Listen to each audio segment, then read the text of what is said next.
Prime Minister Narendra Modi virtually addressed the valedictory function of second National Youth Parliament Festival. The National Youth Parliament Festival is organized as part of the National Youth Day celebrations.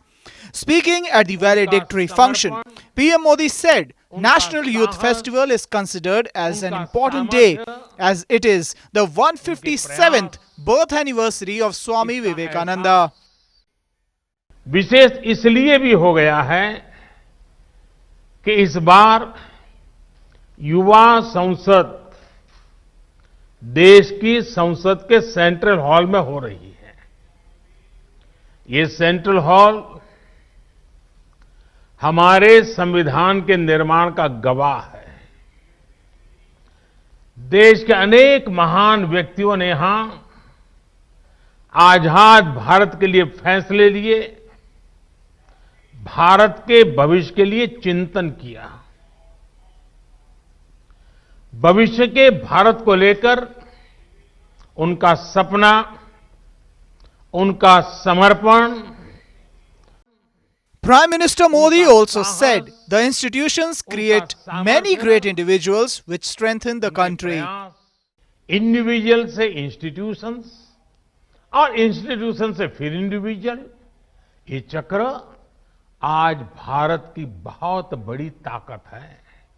एक brilliant individual एक शानदार company बनाता है, बाद में उस company में जो इकोसिस्टम बनता है उसकी वजह से वहां अनेकों ब्रिलियंट इंडिविजुअल्स बनते हैं। ये इंडिविजुअल्स आगे जाकर और नई कंपनियां बनाते हैं। इंडिविजुअल्स और इंस्टीट्यूशन का ये चक्र देश और समाज के हर क्षेत्र, हर स्तर के लिए उतना ही महत्वपूर्ण है। आज भी He further stated that the new National Educational Policy 2020 was inspired by the philosophy of the great scholar.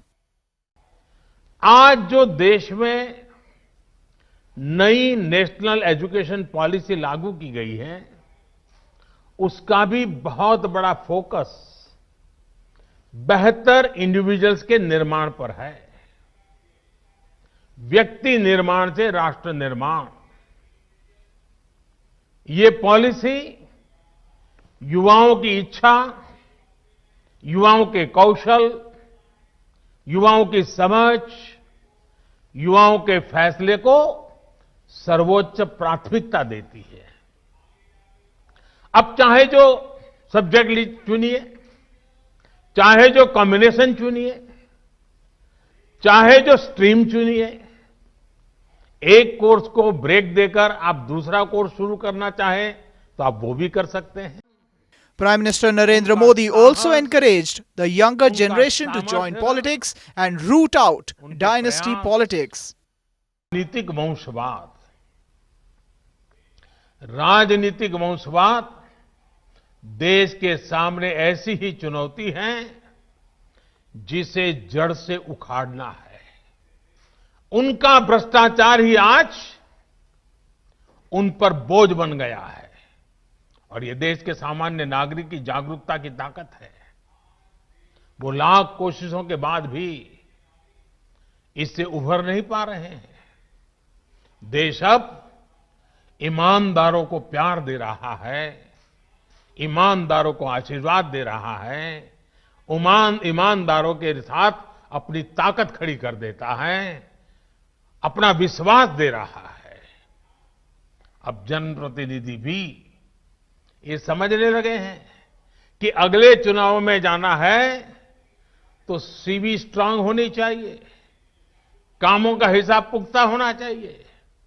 लेकिन साथियों, कुछ बदलाव अभी भी बाकी है और ये बदलाव देश के युवाओं को, आपको ही करने हैं। Besides encouraging the younger generation in politics, Prime Minister Narendra Modi also announced that he would post speeches made by youths on his Twitter handle. भविष्य के भारत को लेकर